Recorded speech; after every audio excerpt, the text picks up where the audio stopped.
para que meus inimigos tenham pés e não me alcancem, para que meus inimigos tenham olhos e não me vejam, e nem mesmo um pensamento eles possam ter para me fazer mal. Armas de fogo meu corpo não alcançarão.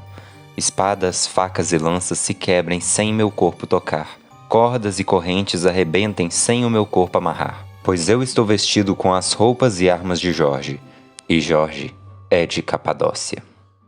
Olá, meu caro ouvinte, Mr. Luar no ar, e hoje vamos agradar tanto os fãs de Racionais quanto de Maria Bethânia, para comemorar o Ano do Dragão que foi 2024 na cultura chinesa. Veremos a história de um personagem muito curioso e influente do catolicismo. Como viram pelo título, eu estou falando de Jorge da Capadócia, o Santo Guerreiro. Vamos falar de Jorge como figura histórica, a famosa lenda dele com o dragão e, é claro, o toque brasileiro de como raios esse homem foi parar na lua. Então vamos começar do começo. Falando de Jorge como uma figura histórica, a gente não sabe muita coisa, e também não dá para ter plena certeza do que sabemos, pois tal qual muitas figuras da antiguidade, o que temos de mais certo sobre ele é sua morte em 23 de abril de 303, e mesmo assim essa informação vem de fontes que não são completamente confiáveis, como descrições medievais póstumas. Algumas fontes indicam que seus pais eram cristãos da família nobre romana dos Ancini, mas outras fontes dizem que seus pais eram cristãos de origem grega.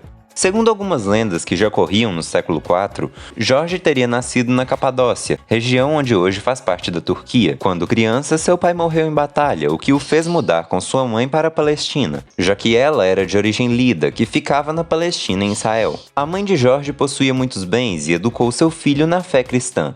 E consta que quando ela faleceu, ele doou toda a sua herança aos pobres e necessitados. Ao atingir a adolescência, Jorge entrou para a carreira das armas e logo foi promovido a capitão do exército romano devido à sua dedicação e habilidade, qualidades que fizeram o imperador lhe conferir o título de conde da província da Capadócia. Aos 23 anos, passou a residir na corte imperial na Nicomédia. Jorge cresceu na carreira e antes mesmo de atingir os 30 anos, foi tribuno militar e conde, sendo encarregado como guarda pessoal do imperador Diocleciano. Porém, em 303, Diocleciano, influenciado por Galério, que também viria a se tornar imperador, publicou um édito que mandava prender todo soldado romano cristão e que todos os outros deveriam oferecer sacrifícios aos deuses romanos. Ah, sim, a gente tem que lembrar que, diferente de hoje em dia, não era muito legal ser cristão naquela época não. Tanto que a corte imperial nem sabia que Jorge era cristão. E Jorge, quando ficou sabendo disso, foi tirar satisfação com o imperador. E perante todo mundo ali, ele se declarou cristão. O imperador, não querendo perder um dos seus melhores tribunos, tentou dissuadi-lo, oferecendo terras, dinheiros e escravos. Mas Jorge manteve-se fiel ao cristianismo. O imperador tentou fazê-lo desistir da fé através de torturas, o que também não funcionou. Mas seu martírio foi aos poucos ganhando notoriedade, com muitos romanos se solidarizando com as dores daquele jovem soldado. Inclusive a mulher do imperador que se converteu ao cristianismo e viria a se tornar a Santa Alexandra de Roma. Mas voltando para Jorge, o imperador Diocleciano percebeu que ele continuaria irredutível e mandou executá-lo no dia 23 de abril de 303. São Jorge foi sepultado em Lida, e no cânon do Papa Gelásio I, Jorge foi canonizado em 494. E bem, o que temos dele é basicamente isso, mas vocês devem ter clicado no vídeo por causa da história do dragão. Essa lenda surgiu na era medieval, onde a figura do santo guerreiro ficou muito mais popular. Isso ocorreu por causa da cultura da cavalaria e as canções de gesta, ou seja, histórias e cantigas a respeito de cavaleiros estavam mais populares do que nunca. Essas baladas medievais contam que depois de viajar durante muitos meses por terra e mar, Jorge foi para Silém, uma cidade da Líbia. Lá, Jorge encontrou um pobre eremita que lhe disse que toda a cidade estava em sofrimento, pois lá existia um enorme dragão cujo hálito venenoso poderia matar uma cidade,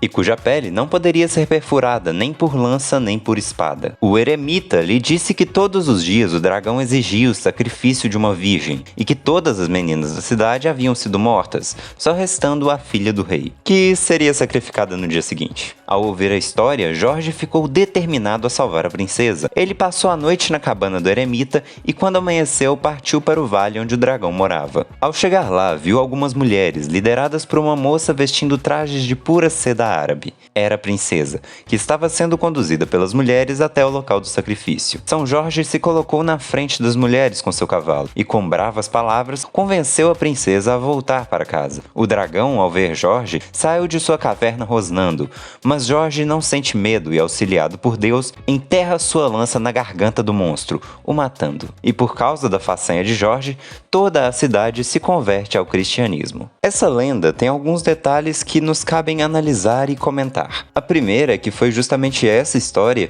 que popularizou muitos elementos que vemos até hoje em contos de fadas, como a figura do cavaleiro salvando a princesa e o cavaleiro montado em seu cavalo derrotando um dragão.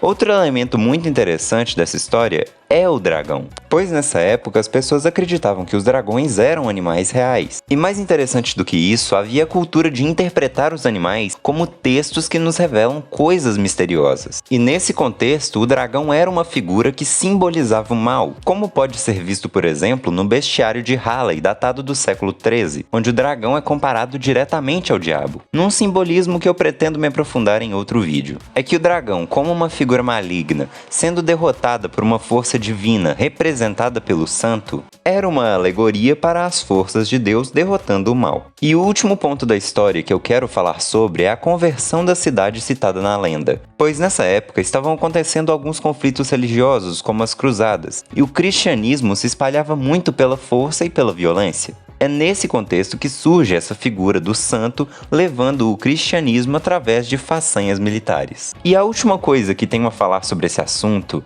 e também a que eu acho mais interessante, é a relação de São Jorge com a lua, porque isso é uma coisa exclusivamente brasileira.